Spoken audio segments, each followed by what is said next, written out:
ನಮಸ್ಕಾರ ಸ್ನೇಹಿತರೆ, ಇವತ್ತು ಹೋಟೆಲ್ ಸ್ಟೈಲಲ್ಲಿ ಈಸಿಯಾಗಿ ಸುಲಭವಾಗಿ ಮಾಡುವಂತಹ ಪನ್ನೀರ್ ಬಿರಿಯಾನಿನ ಮಾಡೋಣ ಬನ್ನಿ.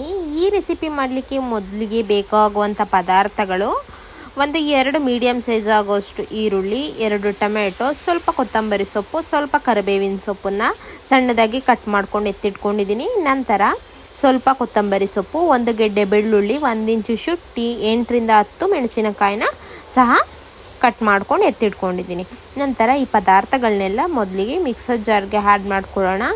ಆ್ಯಡ್ ಮಾಡಿಕೊಂಡು ಅದಕ್ಕೆ ಸ್ವಲ್ಪ ಅರಿಶಿಣನ ಸ್ವಲ್ಪ ಆ್ಯಡ್ ಮಾಡಿಕೊಂಡು ಅದು ರುಬ್ಲಿಕ್ಕೆ ಎಷ್ಟು ಅವಶ್ಯಕತೆ ಇದೆ ಅನಿಸುತ್ತೆ ಅಷ್ಟನ್ನು ನೀರನ್ನು ಆ್ಯಡ್ ಮಾಡಿಕೊಂಡು ತರ್ತರಿಯಾಗಾದ್ರೂ ಆಯಿತು, ಸಣ್ಣದಾಗಾದ್ರೂ ಆಯಿತು, ಪೇಸ್ಟ್ ಮಾಡಿ ಎತ್ತಿಟ್ಕೊಳ್ಳಿ. ನಾನಿಲ್ಲಿ ಸಣ್ಣದಾಗಿ ಪೇಸ್ಟ್ ಮಾಡಿಕೊಂಡು ಎತ್ತಿಟ್ಕೊಂಡಿದ್ದೀನಿ. ನೀವು ನೋಡ್ತಾ ಇರ್ಬೋದು ಎಷ್ಟು ಗ್ರೀನಾಗಿ ಈ ಮಸಾಲೆ ರೆಡಿಯಾಗಿದೆ ಅಂತ ಹೇಳ್ಬಿಟ್ಟು.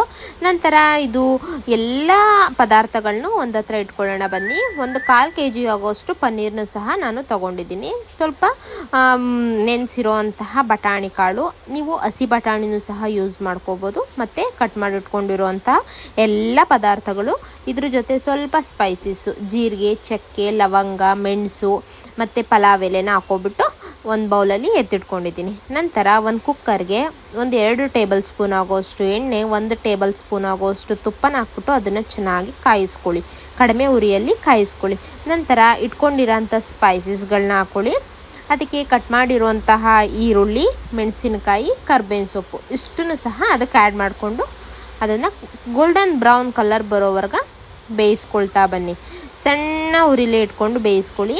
ತುಂಬ ಹೈ ಫ್ಲೇಮಲ್ಲಿ ಬೇಯಿಸೋಕೆ ಹೋಗ್ಬೇಡಿ, ಯಾಕೆಂದರೆ ಸೀಬಾರ್ದು. ಯಾವುದೇ ಥರ ಮಸಾಲೆ ಐಟಮ್ನ ಸೀಲಿಕ್ಕೆ ಬಿಡದಂತೆ ನೀವು ಬೇಯಿಸ್ಕೊಳ್ಳಿ.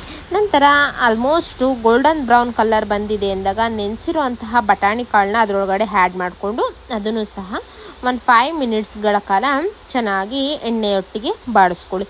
ಒಂದೊಂದು ಪದಾರ್ಥಕ್ಕೂ ಒತ್ತು ಕೊಟ್ಟು ಮಾಡಿದ್ರೆ ತುಂಬ ರುಚಿಕರವಾದಂತಹ ಬಿರಿಯಾನಿಗಳು, ಅಡುಗೆಗಳು ರೆಡಿ ಆಗ್ತವೆ. ನಂತರ ರುಬ್ಬಿರುವಂತಹ ಶುಂಠಿ ಬೆಳ್ಳುಳ್ಳಿ ಖಾರನ ಹಾಕ್ಕೊಬಿಟ್ಟು ಅದರಲ್ಲಿರುವಂಥ ಹಸಿ ಸ್ಮೆಲ್ಲೆಲ್ಲ ಹೋಗೋ ತನಕ ಅದನ್ನು ಸಹ ಬೇಯಿಸ್ಕೊಳ್ಳಿ. ಬೇಯಿಸ್ಕೊಂಡಾದ ನಂತರ ಅದಕ್ಕೆ ಇವಾಗ ಕಟ್ ಮಾಡಿರುವಂತಹ 2 ಟೊಮೆಟೊನ ಆ್ಯಡ್ ಮಾಡ್ಕೊಳ್ಳಿ. ಮತ್ತು ಸ್ವಲ್ಪ ಕೊತ್ತಂಬರಿ ಸೊಪ್ಪನ್ನು ಸಹ ಟೊಮೆಟೊ ಒಟ್ಟಿಗೆ ಆ್ಯಡ್ ಮಾಡಿಕೊಂಡು ಅದನ್ನು ಸಹ ಚೆನ್ನಾಗಿ ಎಣ್ಣೆ ಒಟ್ಟಿಗೆ ಬಾಡಿಸ್ಕೊಳ್ತಾ ಬನ್ನಿ. ಒಂದು 5 ಮಿನಿಟ್ಸ್ ಇದಕ್ಕೆ ಟೈಮ್ ಕೊಟ್ಟು ಟೊಮೆಟೊ ಎಲ್ಲ ಸ್ಮ್ಯಾಶ್ ಆಗೋವರೆಗೆ ಸಣ್ಣ ಉರಿಲಿ ಮೀಡಿಯಮ್ ಫ್ಲೇಮಲ್ಲಿ ಇಟ್ಟು ಬಾಡಿಸ್ಕೊಳ್ಳಿ. ಇದೆಲ್ಲ ಆದ ನಂತರ ಇದಕ್ಕೆ ರುಚಿಗೆ ಎಷ್ಟು ಬೇಕಾಗುತ್ತೆ ಅಷ್ಟನ್ನು ಉಪ್ಪನ್ನ ಸಹ ಆ್ಯಡ್ ಮಾಡ್ಕೊಳ್ಳಿ. ಉಪ್ಪನ್ನ ಹಾಕ್ಕೊಂಡು ಚೆನ್ನಾಗಿ ಮಿಕ್ಸ್ ಮಾಡಿದ ನಂತರ ಒಂದು ಸ್ವಲ್ಪ ಬಿರಿಯಾನಿ ಮಸಾಲ, ಮನೆಯಲ್ಲಿ ಮಾಡಿರುವಂತಹ ಬಿರಿಯಾನಿ ಮಸಾಲ, 1 ಸ್ಪೂನ್ ಆಗೋಷ್ಟು ಖಾರದ ಪುಡಿ, 1/4 ಸ್ಪೂನ್ ಆಗೋಷ್ಟು ಗರಂ ಮಸಾಲೆನ ಹಾಕ್ಕೊಬಿಟ್ಟು ಅದನ್ನು ಚೆನ್ನಾಗಿ ಮಿಕ್ಸ್ ಮಾಡಿಕೊಂಡು 1-2 ಮಿನಿಟ್ಸ್ ಬೇಯಲಿಕ್ಕೆ ಬಿಡಿ. ತಳ ಸೀದಂತೆ ನೋಡ್ಕೊಳ್ತಾ ಇರಬೇಕು. ನಂತರ ಇದೆಲ್ಲ ಆದ ನಂತರ ಈ ಮಸಾಲೆ ಒಟ್ಟಿಗೆ ಪನ್ನೀರನ್ನ ಆ್ಯಡ್ ಮಾಡ್ಕೊಳ್ಳಿ. ಲಾಸ್ಟಿಗೂ ಸಹ ಪನ್ನೀರ್ ಹಾಕ್ಬೋದು, ಬಟ್ ಆದರೆ ಪನ್ನೀರಲ್ಲಿ ಉಪ್ಪು ಖಾರ ಅನ್ನೋದು ಏನೂ ಇರಲ್ಲ. ಸೊ ಈ ಮಸಾಲೆ ಒಟ್ಟಿಗೆ ನೀವು ಹಾಕ್ಕೊಂಡು ನೀವು ಬೇಯಿಸ್ಕೊಂಡ್ರೆ ತುಂಬ ಟೇಸ್ಟು ಚೆನ್ನಾಗಿರುತ್ತೆ. ಪನ್ನೀರ್ಗೂ ಸಹ ಉಪ್ಪು ಖಾರ ಅನ್ನೋದು ಹಿಡ್ದಿರುತ್ತೆ. ನಂತರ ನೀವು 1 ಗ್ಲಾಸ್ ಅಕ್ಕಿಗೆ 2 ಗ್ಲಾಸ್ ನೀರನ್ನು ಹಾಕ್ಬಿಟ್ಟು ಅದನ್ನು ಕುದಿಲಿಕ್ಕೆ ಬಿಟ್ಬಿಡಿ. ಆಲ್ಮೋಸ್ಟ್ ಅದು ಕುದಿಯತ್ಲಿಕ್ಕೆ ಒಂದು 10 ಮಿನಿಟ್ಸ್ ಆದರೂ ಟೈಮ್ ತೊಗೊಳುತ್ತೆ. ಆ ಟೈಮಲ್ಲಿ ನೀವು 2 ಗ್ಲಾಸ್ ನೀರು ಹಾಕಿದ್ದೀರಲ್ವ, ಅದರಲ್ಲಿ 1 ಗ್ಲಾಸಷ್ಟು ಅಕ್ಕಿನ ನೀರಲ್ಲಿ ಹಾಕಿ ಚೆನ್ನಾಗಿ ತೊಳ್ಕೊಂಡು ನೆನೆಯಲಿಕ್ಕೆ ಇಟ್ಕೊಳ್ಳಿ. ಅಕ್ಕಿ ಆಲ್ಮೋಸ್ಟು ಚೆನ್ನಾಗಿ ನೆನೆದಿದ್ರೆ ಅನ್ನ ತುಂಬ ಸಾಫ್ಟಾಗಿ ಬರುತ್ತೆ. ಸೊ ಹಾಗಾಗಿ ಅಕ್ಕಿ ನೆಂದಾದ ನಂತರ ಆಲ್ರೆಡಿ ಇಲ್ಲಿ ಕುದಿ ಹತ್ತಿರುತ್ತೆ. ಆ ಅಕ್ಕಿನ ಇದರೊಟ್ಟಿಗೆ ಹಾಕ್ಕೊಂಡ್ಬಿಟ್ಟು ಒಂದು 10 ಮಿನಿಟ್ಸ್ಗಳ ಕಾಲ ಹೈ ಫ್ಲೇಮಲ್ಲಿ ಬೇಯಲಿಕ್ಕೆ ಬಿಡಿ.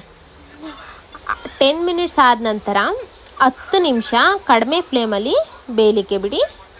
ಇದು 10 ನಿಮಿಷ ಟೋಟಲ್ ಒಂದು 15 ಮಿನಿಟ್ಸ್ ತೊಗೊಳುತ್ತೆ ಈ ಬಿರಿಯಾನಿ ರೆಡಿ ಆಗಲಿಕ್ಕೆ. ಅಷ್ಟು ಟೈಮಲ್ಲಿ ಘಮಘಮವಾದಂತಹ ಮನೆಯೆಲ್ಲ ಸ್ಮೆಲ್ ಬರ್ತಿರೋಂತಹ ಪನ್ನೀರ್ ಬಿರಿಯಾನಿ ಹೋಟೆಲ್ ಸ್ಟೈಲ್ದು ರೆಡಿ ಆಗುತ್ತೆ. ಇದೇ ಥರ ಹೆಚ್ಚೆಚ್ಚು ವಿಡಿಯೋಗಳಿಗಾಗಿ ನನ್ನ ಚಾನಲ್ನ ಸಬ್ಸ್ಕ್ರೈಬ್ ಮಾಡ್ಕೊಳ್ಳಿ ಆ್ಯಂಡ್ ಫ್ರೆಂಡ್ಸ್ ಆ್ಯಂಡ್ ಫ್ಯಾಮಿಲಿ ಜೊತೆ ಶೇರ್ ಮಾಡ್ಕೊಳ್ಳಿ. ಇದೇ ಥರ ಬೇಕಾದಷ್ಟು ವಿಡಿಯೋಗಳನ್ನ ನನ್ನ ಚಾನಲಲ್ಲಿ ನಾನು ಆಲ್ರೆಡಿ ಅಪ್ಲೋಡ್ ಮಾಡಿದ್ದೀನಿ. ಕುಕ್ಕಿಂಗ್ ವಿಡಿಯೋಸ್ ಮತ್ತು ಸಾಂಬಾರ್ ವಿಡಿಯೋಸ್, ಮಿನಿ ವ್ಲಾಗ್ಸ್ಗಳನ್ನ ಸಹ ನಾನು ಆ್ಯಡ್ ಮಾಡಿದ್ದೀನಿ. ಒಂದು ಸತಿ ಇಷ್ಟ ಇದ್ದರೆ ಹೋಗಿ ಚೆಕ್ ಮಾಡಿ. ಫ್ರೆಂಡ್ಸ್ ಆ್ಯಂಡ್ ಫ್ಯಾಮಿಲಿಗೂ ಸಹ ಶೇರ್ ಮಾಡಿ. ನಿಮ್ಮ ಅಭಿಪ್ರಾಯನ ಕಮೆಂಟ್ ಬಾಕ್ಸಲ್ಲಿ ನನಗೆ ತಿಳಿಸ್ಕೊಡಿ. ಈ ಪಲಾವ್ ಯಾವ ಥರ ಬಂದಿತ್ತು ಅಂತ ನೀವು ಮನೇಲಿ ಟ್ರೈ ಮಾಡಿ ನನಗೆ ತಿಳಿಸ್ಕೊಡಿ. ತುಂಬ ಟೇಸ್ಟ್ ತುಂಬ ಚೆನ್ನಾಗಿರುತ್ತೆ. ಒಂದು ಸತಿ ಈ ಮೆಥಡಲ್ಲಿ ಟ್ರೈ ಮಾಡಿ. ಇದೇ ಥರ ಹೆಚ್ಚೆಚ್ಚು ವಿಡಿಯೋಗಳಿಗಾಗಿ ಸಬ್ಸ್ಕ್ರೈಬ್ ಮಾಡ್ಕೊಳ್ಳೋದ ಮರಿಬೇಡಿ. ಮತ್ತು ನೆಕ್ಸ್ಟು ಯಾವ ರೆಸಿಪಿ ಬೇಕು ಅನ್ನೋದನ್ನ ಕಮೆಂಟ್ ಮಾಡಿ, ನಾನು ನಿಮಗೆ ವಿಡಿಯೋ ಮಾಡಿ ಕೊಡ್ತೀನಿ. Thank you for watching.